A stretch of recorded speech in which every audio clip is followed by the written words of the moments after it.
SI பாலுன்ற ஒருத்தர் வந்து என்கிட்ட கேட்டார். நான் சொன்னேன் நான் தான் கிழிக்க சொன்னேன், நான் படிக்கணுன்றதுக்காக கிழிக்க சொன்னேன்.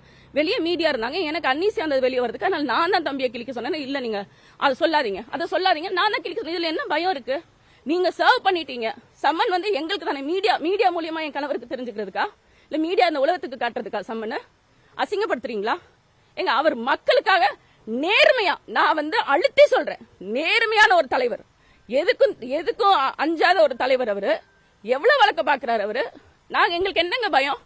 அவர் நான் அப்பாவும் சிறைக்கு போனதை பாத்திருக்கேன். என்ன சிறையில எனக்கு என்ன பயம்? எங்களுக்கு அதெல்லாம் ஒண்ணும் பயம் கிடையாது. நீங்க சம்மன் ஒட்டுறீங்க, சம்மன் யாருக்காக ஒட்டுறீங்க? எங்களுக்கு தானே நீங்க செய்தி கொடுக்குறீங்க. நான் அந்த சம்மனை தம்பியை நான் கிழிக்க சொல்றேன். நான் வெளியே வர்றதுக்கு இல்ல, நான் கிழிச்சிருப்பேன். நான் பண்ண ஒரே தப்பு அவரை கிழிக்க சொன்னது. நான் வந்து அவரை வந்து கிழிக்க சொன்னேன், எடுத்துக்கொண்டு வந்து என்கிட்ட எடுக்க முடியலன்னு சொன்னார். அதனால கிளிங்க தம்பி கிழிச்சு என்கிட்ட கொண்டு வாங்கன்னு சொன்னேன். நான் அதை உட்காந்து நான் அதை பாக்குறேன். பாத்துட்டு இருக்கும்போது இந்த இதெல்லாம் நடக்குது. அப்புறம் கொஞ்ச நேரத்தில் இந்த எஸ்ஐ வரும்போது நான் அதை சொல்றேன், இல்ல நான் தான் சொன்னேன், நீங்க போங்க, நான் வல்சரவாக்கம் இன்ஸ்பெக்டர் கிட்ட நான் பேசிக்கிறேன்னு சொல்றேன். முடியாது, நீங்க வந்து அவரை அனுப்பலனா நாங்க போர்ஸ் இறக்குவோன்றாங்க. எங்க போர்ஸ் இறக்கி நீ எங்க தம்பியை கைது பண்ற அளவுக்கு அவர் என்ன பண்ணிட்டாரு அவரு? இது முழுக்க காவல்துறை வந்து திட்டமிட்டு பண்ணது. இது நீலாங்கரை காவல்துறை அவங்க மொத்தமா சேர்ந்து இது. அது இன்ஸ்பெக்டர் பிரவீன் வந்து ஏதோ முன்னாடியே அவரு, ஏன்னா நாங்க அந்த எங்க வீடை முற்றுகையிட வந்த போதும் நம்ம தம்பிங்க எல்லாம் அமைதியா அங்க இருக்காங்க. உள்ள போக சொல்லுங்கன்னு அவர் அவ்வளவு இது. நம்மள தம்பி ஏதாவது ஒரு பிரச்சனை பண்ணாங்களா? இதுக்கு முன்னாடி அவங்க வந்து நம்மள வந்து வீட முற்றுகையிட வரும்போது எங்க அண்ணனோட சசியனோட வண்டியை வந்து பின்னாடி கல்ல தெரிஞ்சாங்க. அவங்க கண்ணு முன்னாடியே தான் இருந்தாங்க. எத்தனை நாளுக்கு அப்புறம் அவங்க எஃப்ஐஆர் போட்டாங்க? இப்ப நேத்து போய் கேட்கும் போது எஃப்ஐஆர் போட்டுட்டோம், நாங்க கைது பண்ண 10 பேர்ல அவர் ஒருத்தர்னு சொல்றாங்க. எத்தனை நாள் போய் அவங்கள போய் பாத்திருக்கோம், ஒரு நடவடிக்கையும் அவங்க எடுக்கல. இப்ப என்ன, அன்னைக்கும் அவர் அதே தான் பண்ணாரு. அப்ப இருந்தே அவருக்கு வந்து எங்களுக்கு வந்து சந்தேகம் தான். அவருக்கு ஏதோ ஒரு எங்க மேல அது வீட்டுல வந்து ஏதாவது இந்த மாதிரி கைய வைக்கணும்ன்றது அவரோட எண்ணம். வீட்டுல இருக்கிற நேரடியா அவரை பண்றதை விட வீட்டுல கூட இருக்கிறவங்களை பண்ணும் போது அந்த மென்டலி டிஸ்டர்ப் ஆவாங்க. எங்களை டிஸ்டர்ப் ஆக்கணும்ன்றது அவங்களோட எண்ணம்.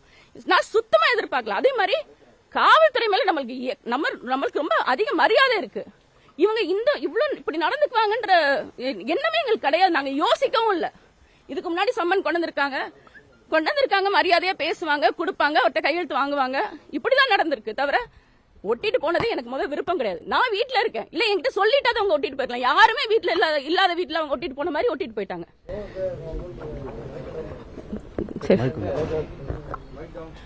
அதான் அதுக்கப்புறம் தான் நான் வந்து அவர் போர்ஸ் இறக்குவோம் அப்படிலாம் சொல்லும் போது எனக்கு நல்லா தெரியும், நம்ம வழக்கறிஞர்ல இருந்து நம்ம கட்சி பிள்ளைங்க எல்லாருமே வந்துட்டு இருக்காங்கன்றது எனக்கு தெரியும்.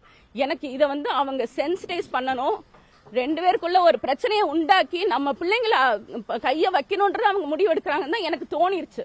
அதனாலதான் நான் வந்து சுபாவை சரிங்க தம்பி நீங்க போங்க நம்ம பாத்துக்கலாம்னு சொல்லி. ஆனா இது நான் ரொம்ப நம்பிக்கை வச்சிருந்தேன். அவங்க இரவு வந்துருவாங்கன்னு நான் நினைச்சிட்டு இருந்தேன். அவங்களை ரிமாண்ட் பண்ணிட்டாங்க. இனி நீதிமன்றத்துக்கு வழக்கு போயிருச்சு. நாங்க நீதிமன்றத்துக்கு மேல நாங்க ரொம்ப அதிக மரியாதை வச்சிருக்கோம், நம்பிக்கை வச்சிருக்கோம். நாங்க அவங்களை விரைவில் வெளியே எடுத்துருவோம். இது நாங்க அவர் மேல மனித உரிமையிலேயே நாங்க வழக்கு தொடருவோம்.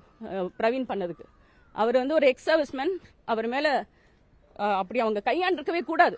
அவர் இங்க இருக்கிற அவரோட வேலையை தான் அவர் செஞ்சுட்டு இருந்தார். மரியாதையா அவர்கிட்ட பேசி உள்ள வந்திருக்கணும். என்ன கிழிச்சதுக்கு நீங்க அப்படி ரியாக்ட் பண்ணுவீங்களா? நீங்க மரியாதையா பேசி உள்ள வந்து யாரு கிழிச்சாங்கன்னு கேட்டிருக்கலாமே, பேசிருக்கலாமே. ஏன் மேடம் கிழிச்சிங்கன்னு என்கிட்ட கேட்டிருக்கலாமே. என்னையே கைது பண்ணிட்டு போங்க, இல்லாட்டி நான் தான் கிழிக்க சொன்னேன். என்னதான் நான் தான் கிழிக்க சொன்னேங்க? அதை நான் சொல்லிதான் தம்பி வந்து கிழிச்சாரு. நேத்து இதை பேசக்கூடாது, அவர் என்ன ஈகோல இருக்காருன்றது நம்மளுக்கு நல்ல எனக்கு முதல் தெரியல. மீடியாவுக்கு ரொம்ப நன்றி. நான் ரொம்ப நேரம் வரைக்கும் எனக்கு புரியாமே இருந்தது. நான் மீடியால தான் அந்த வீடியோ பார்க்கும் போதுதான் அண்ணன் ஒன்னும் பண்ணல, அவர் சும்மா நின்னவரை இவர் அந்த சத்தம் கொடுத்தது, என்ன தள்ளுறியா நீ என்ன பண்றியா, இந்த சத்தம் எல்லாமே ஒரு டிராமா பண்ணி தான் அவர் வந்து உள்ள வந்து அவர் அப்படி ரொம்ப அப்படி இழுத்துட்டு போனது. அது நம்மளுக்கு நம்ம எல்லாருமே ஒரு குடும்பமா நம்ம இருக்கோம். நம்ம அதெல்லாம் நம்மளுக்கு அது தேவையில்லை. நீ சட்டத்துக்கு புறமா உண்மையில எதுவும் செஞ்சுட்டாங்களா? நீங்க பண்ணுங்க. அவர் ஒண்ணுமே பண்ணாதவரை நீங்க அதுல சாரி கேட்டாங்க என்னங்க? நான் எங்க அண்ணன் எதுவும் பண்ணிட்டாருன்னு எனக்கு ஒன்னும் புரிதல் இல்லாம தான் நான் வந்து எனக்கு ஒண்ணுமே புரியல. நான் வந்து சாரி சார் நீங்க விடுங்க சார் அவரை அப்படின்னு சொல்லி நான் கேட்கிறேன். இதுதான் நேத்து நடந்தது. நான் நேத்து இதை பேசாத காரணம் அந்த ஈகோல அவர் வேற ஏதாவது பண்ணிருவாரோ, நம்ம ஆளுங்க அங்க இருக்காங்கன்ற ஒரே இதனால தான் நான் அமைதியா இருந்தேன். இன்னைக்கு இதை கட்டாயம் பேச வேண்டிய சூழல் வந்துருச்சு. அவங்க ரிமாண்ட் பண்ணிட்டாங்க. அது என்ன, அவங்கள வேலை செய்ய விடாம தடுத்ததா சுபா மேலையும். ஏன்னா அவங்க ஒட்டும் போது சுபா எதுவுமே பண்ணல, அவங்க ஒட்டிட்டு போயிட்டாங்க. யாருமே எந்த மறுப்பும் தெரிவிக்கல. நான் இருந்தேன்னா மறுப்பு தெரிவிச்சிருப்பேன். ஒட்டாதீங்கன்னு நான் சொல்லியிருப்பேன். ஆனா சுபா எதுவுமே சொல்லல, அவங்க ஒட்டிட்டு போயிட்டாங்க. சோ அந்த மறுப்பும் தெரிவிக்கல, அவங்கள வேலை செய்ய விடாம சுபா தடுக்கவே இல்லை. இன்னொன்னு ஆயுதத்தை காட்டி மிரட்டினாங்க. அண்ணன் தன்கிட்ட துப்பாக்கி இருக்குன்றத அவங்க அப்படி மேன் ஹேண்டில் பண்ணும்போது அதை சொல்லிடணுன்றதுக்காக அவர் சொல்லி என்கிட்ட இருக்குன்னு சொல்லி அவர் தான் எடுத்து கொடுக்குறாரு. அதுவும் தேங்க்ஸ் டு மீடியா, நீங்க அதை கவர் பண்ணீங்க. அது அவர் தான் எடுத்து கொடுக்குறாரு. சுபா வந்து துப்பாக்கியை காட்டி மிரட்ட சொன்னதா, அவர் வந்து மிரட்ட சொன்னதாகவும் இவர் மிரட்டினதாகவும் இன்னொரு வழக்கு.